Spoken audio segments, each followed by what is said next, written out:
माँ बेटी एक टैक्सी ड्राइवर के 20 टुकड़े करती है, उसको वॉशिंग मशीन में डालती हैं और अच्छे तरीके से मशीन को चलाया जाता है कि ताकि तमाम टुकड़े जो हैं वो वॉश हो जाएं। जब वो वॉश हो जाते हैं तो उनको निकाला जाता है, बोरी में बंद किया जाता है और करीब एक गंदे नाले में फेंक दिया जाता है। माँ बेटी हैं, इनको उस टैक्सी ड्राइवर के साथ ऐसी क्या दुश्मनी थी। माँ का कहना था कि हम लोगों ने ये टैक्सी बुक करवाई थी कोयटा से पिंडी तक के लिए, 2 दिन ये हमारे साथ ही रहा पिंडी में। बेटी उसकी इन्वॉल्व हो गई हुसैन हैदर के साथ। इसने मेरी बेटी को यकीन दिलाया कि मैं तुमसे शादी करूंगा और ये भी कहा कि मेरी शादी नहीं हुई। इसके मोबाइल में मेरी बेटी की नाजेबा वीडियोस थी, ये मेरी बेटी को ब्लैकमेल करता था और मेरी बेटी ने जब ये तमाम तर चीजें मुझे बताई तो फिर मैंने अपनी बेटी को कहा कि इस तरीके से जान नहीं छोड़ेगा, इसके बारे में पूरी प्लानिंग करनी पड़ेगी। अस्सलाम वालेकुम जी। कोयटा का इलाका है हजारा टाउन, जहाँ पर दिल दहला देने वाला, आप लोगों को हैरान कर देने वाला, इस सोच में डाल देने वाला कि औरत किस हद तक जालिम हो सकती है। बहुत ही परेशान कुन वाकया है जो कि हजारा टाउन में पेश आया, जहां पर रात 11 बजे से लेकर सुबह सूरज निकलने तक माँ बेटी एक टैक्सी ड्राइवर के 20 टुकड़े करती है। 20 टुकड़े करने के बाद उसको वॉशिंग मशीन में डालती हैं, वॉशिंग मशीन में सरफ़ डालती हैं और अच्छे तरीके से मशीन को चलाया जाता है कि ताकि तमाम टुकड़े जो हैं वो वॉश हो जाएं। जब वो वॉश हो जाते हैं तो उनको निकाला जाता है, बोरी में बंद किया जाता है और करीब एक गंदे नाले में फेंक दिया जाता है। अब ये 2 ख़वातीन हैं, माँ बेटी हैं, इनको उस टैक्सी ड्राइवर के साथ ऐसी क्या दुश्मनी थी, ऐसा क्या गुस्सा था, ऐसी क्या उसके साथ नफ़रत थी कि उसको मारा, फिर उसके टुकड़े किए, फिर उनको धोया वॉशिंग मशीन में, फिर बोरी में बंद किया और फिर नाले में फेंक दिया। सामने किस तरह से आया ये पूरा मामला, डिटेल्स की तरफ चलते हैं कि 11 अक्टूबर को बच्चे गली में खेल रहे हैं बैट बॉल। बच्चे ने हिट लगाई, जो बॉल है वो गंदे नाले के पास चला गया। बच्चे स्टिक की मदद से बॉल को निकालने की कोशिश कर रहे हैं कि हम लोग बॉल को निकालें दोबारा से, ताकि हम लोग अपना जो खेल है उसको दोबारा से कंटिन्यू कर सकें। बॉल निकालने की कोशिश कर रहे हैं स्टिक के साथ, बॉल तो हाथ नहीं लगती, लेकिन उस स्टिक में एक इंसानी अज़ा, हाथ किसी इंसान का उस स्टिक के साथ अड़ जाता है। बच्चे जब स्टिक खींचते हैं तो वो देखते हैं कि ये तो किसी का हाथ है। बच्चे परेशान हो जाते, ज़ाहिर है छोटे बच्चे हैं, उनके सामने इस तरह की एक चीज़ आ जाना, फ़ौरी तौर पर वहाँ से भागते हैं और 15 पे कॉल करते हैं, पुलिस को कहते हैं कि हमारे इस इलाके में इस गंदे नाले के पास हमें इंसानी अज़ाब मिला है, आप लोग आइए और आके देखिए। मोहल्लेदार इकट्ठे हो जाते हैं, पुलिस आती है, पुलिस अपनी तफ्तीश शुरू करती है और वो जो अज़ा है एक अज़ा निकालती है। उसके बाद पूरा एक ग्रैंड ऑपरेशन किया जाता है पुलिस की जानिब से। एक अज़ा मिलता है, दूसरा अज़ा मिलता है, तीसरा मिलता है, 13 अज़ा जो हैं वो पुलिस को तकरीबन मिल जाते हैं और उसके अलावा 13 और अज़ा पुलिस को मिल जाते हैं। पुलिस अब उनको ज़ाहिर इन्वेस्टिगेट करना है, इस तरीके से तो शनाख्त नहीं होगी कि बॉडी के टुकड़े किए गए, फिर उनको वॉश किया गया वॉशिंग मशीन में, फिर गंदे नाले में फेंका गया, जिसमें जो बॉडी होती है वैसी उसकी शनाख्त नहीं होती। खैर, पुलिस उनको शनाख्त के लिए भेजती है, लेकिन वहाँ से कोई ऐसी तसल्ली बख्श जो रिपोर्ट है वो नहीं आती, क्योंकि उनका कहना है कि इतने दिन गुजर गए जो इसकी शनाख्त नहीं हो रही, बॉडी को टुकड़ों को बहुत धोया गया है, जिसकी वजह से किसी तरह से भी शनाख्त नहीं होगी। अब पुलिस बड़ी ज़ाहिर है पुलिस के पास और कोई ऑप्शन नहीं होता कि अब क्या किया जाए। इर्द गिर्द के थानों में पता करती है कि कोई ऐसी खबर, कोई ऐसी FIR, कोई ऐसी एप्लीकेशन दी गई हो कि जिसमें कोई बंदा, कोई औरत गुमशुदा हो। ज़ाहिर अभी तक ये पता नहीं लगा कि ये टुकड़े किसी औरत के हैं या किसी आदमी के हैं, लेकिन इस तरह की कोई ख़बर नहीं मिलती। 3 दिन गुजर जाते हैं। अब ये ख़बर जो है जंगल में आग की तरह फैली हुई है कि ये क्या हो गया, किसके अज़ा थे, कौन था, किसके इतने टुकड़े मिले, किसके साथ क्या हुआ।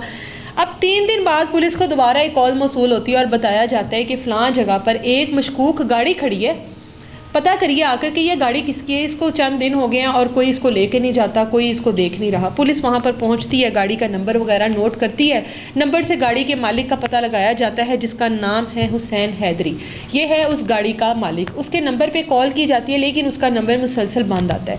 अब उसके नंबर से मज़ीद डिटेल्स निकलवाई जाती हैं, तो उसके घर में कॉल की जाती है उसकी मिसिस को और पूछा जाता है कि हुसैन हैदरी के घर का नंबर है। बीवी आगे से मुखातिब होती है और कहती है कि बिल्कुल जी उन्हीं का नंबर है। पुलिस एड्रेस पूछती है और उनके घर पहुंच जाती है। जाकर पूछती है पुलिस उनकी बीवी से, हुसैन हैदरी की, कि आपका शोहर है, कहाँ गया हुआ। बीवी कहती है मेरा शोहर टैक्सी ड्राइवर है, मेरा शोहर पहले भी इसी तरह से जाता है और कई दिन उसका नंबर बंद होता है, इसलिए मैं ज़्यादा फ़िक्र नहीं कर रही। 5 दिन पहले मेरा शोहर कराची गया, मुझे ये बता करके कुछ सवारियाँ जिनको उसने कराची लेकर जाना है।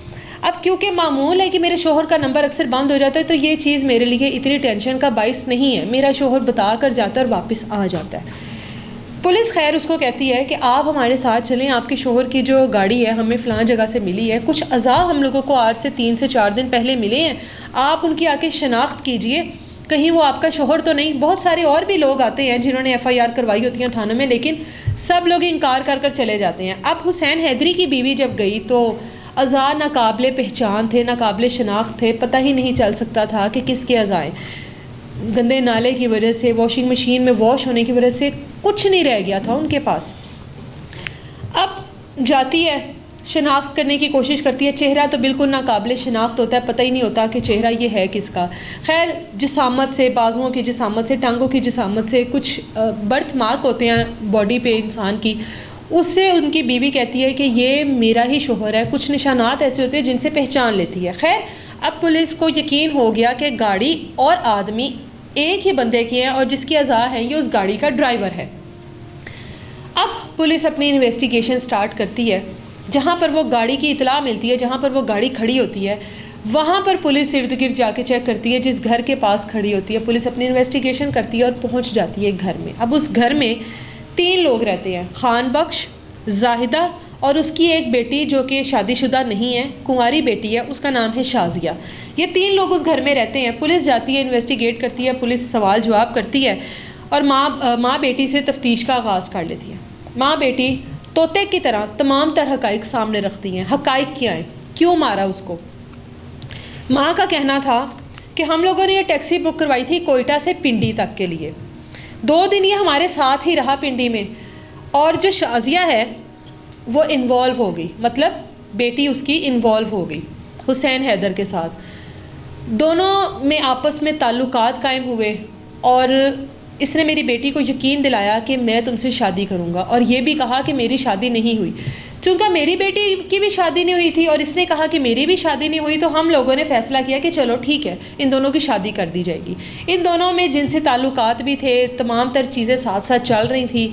तो एक दिन शाजिया को पता लगा कि हुसैन हैदर जो है वो शादीशुदा है, जिस पे मेरी बेटी ने इससे जान छुड़वाने की कोशिश की, लेकिन ये मेरी बेटी से जान छुड़वाने के लिए तैयार नहीं था। ये नहीं चाहता था कि मेरी बेटी इसको छोड़े। इसके मोबाइल में मेरी बेटी की नाजेबा वीडियोस थी, ये मेरी बेटी को ब्लैकमेल करता था। और मेरी बेटी ने जब ये तमाम तर चीज़ें मुझे बताई तो फिर मैंने अपनी बेटी को कहा कि इस तरीके से जान नहीं छोड़ेगा, इसके बारे में पूरी प्लानिंग करनी पड़ेगी। किसी काम की वजह से मेरे शोहर खान बख्श को किस शहर से बाहर जाना था और हम लोगों को मौका मिला, हम लोगों ने इसको प्लानिंग से बुलाया, खाने का इंतज़ाम किया गया, खाने में नशा आवर गोलियां मिलाई गई, इसको खाना खिलाया। ये 1 घंटे के अंदर अंदर सो गया।